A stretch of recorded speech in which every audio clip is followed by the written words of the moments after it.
Welcome back. You are watching a special conversation we are having with President Jacob Zuma following his State of the Nation address on Thursday. Mr. President, I want to move on to education. In last year's State of the Nation address, you called on teachers to be in school, in class, and on time. And this year, you thanked teacher unions for heeding the call. Does that mean that you are satisfied with the way teachers have conducted themselves over the past year? Well, firstly, I think when I talked about education, I said there has been some improvement that has been seen in terms of the results, for an example, of the matric results. That says something in terms of how people have been trying to put some effort to education. I thanked the unions, firstly, for supporting that call, because it is important that the unions support the fact that teachers must be in class on time teaching. That is the starting point. Then we are going to the second one. Are they indeed, having accepted that, are they indeed in class on time teaching? That's what I think is the task that faces us now, because we need to ensure that the teachers are indeed in class on time. But what I was thinking, which was very important to thank, is that this important call has been accepted and supported by the unions. To me, that is important. It deserved a thank you to the unions. So we do not know at this stage, or you haven't had, or you don't have the mechanisms of monitoring their performance, of monitoring whether they are indeed in class on teaching and on time. We are in the process of doing so. As you would know, I've visited schools and I've dealt with the issues, because there are conditions that are there that I've come across, for an example, wherein the state of the school itself, and therefore which affects the administration and everything, you'll find that is very difficult for certain things to happen. So we are in the process of doing so. I think we'll be in a position to give a categorical answer once we have done a national kind of brush in terms of checking whether this is now happening in every other schools. What we are happy about is that the improvement that we have seen indicates that something is beginning to happen in that direction. And that's why we are therefore thanking them. We are still urging them further that that kind of thing that we have accepted must now be put in practice. We would want to see teachers indeed doing what they have supported.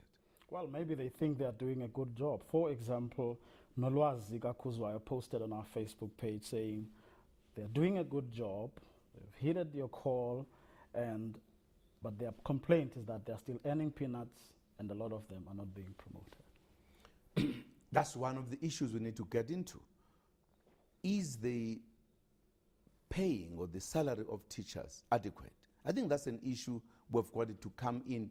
If we've prioritized education as one of the major, if not, in fact, an apex kind of priority, is the remuneration of the teachers at the level?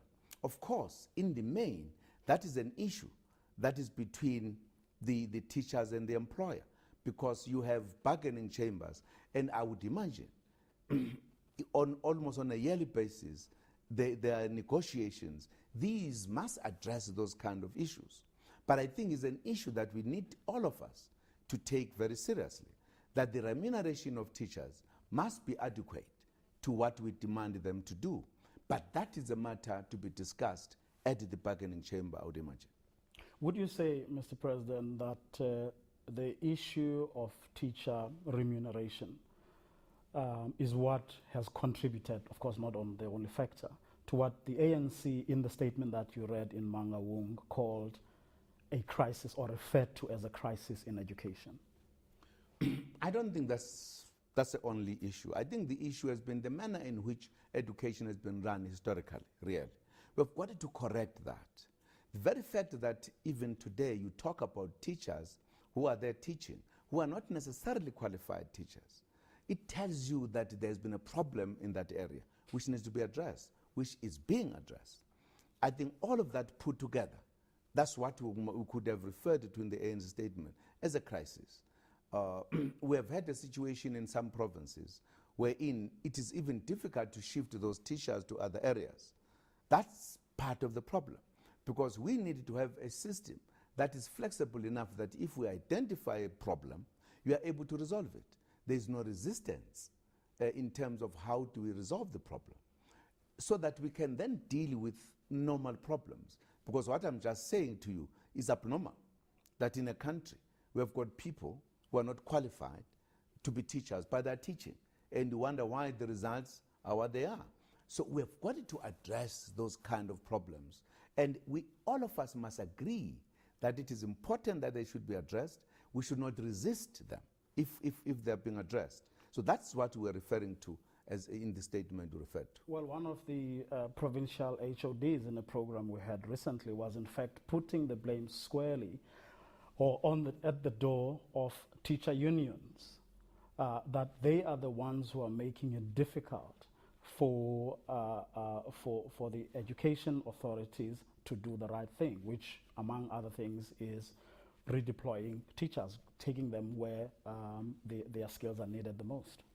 Well, I wouldn't get into that and say who is right, who is wrong, but if at all there was a resistance of redeployment of teachers, a kind of thing that would help bring quality in education and people are resisting it, I'm sure somebody like the head of department will complain, because that impacts on what he or she is expected to do.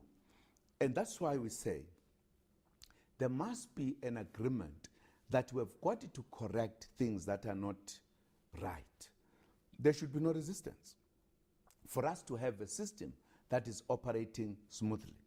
I think, without knowing the details of the case, but I think that kind of thing, looking at it at a value, at the first value, we have got to say, if at all there is a teacher who is at the wrong place, the teacher union should agree that should be corrected. You can't say a wrong thing is right because I'm a union, I've got to defend it. That can't be right. So we've got to find a way where we agree to correct the wrong things. Would that have been your experience, for example, in the case of the Eastern Cape, where Section 100 had to be revoked, and you went there yourself to find out what was going on? Is the issue of redeployment part of the problem? And if so, are you prepared? How prepared are you to engage with the people who are, in fact, stumbling blocks? I think that was part of the elements in the Eastern Cape issue of education, and that was the issue, and we have all came in to participate.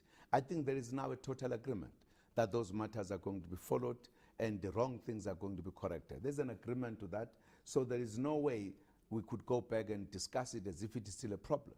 There is now agreement that the things that are not right are going to be corrected. And education in the Eastern Cape is very much on the way of being resolved. Absolutely. The outstanding questions. Absolutely. Absolutely. Well, we are, Mr. President, going to take another quick break. We'll be back right after this.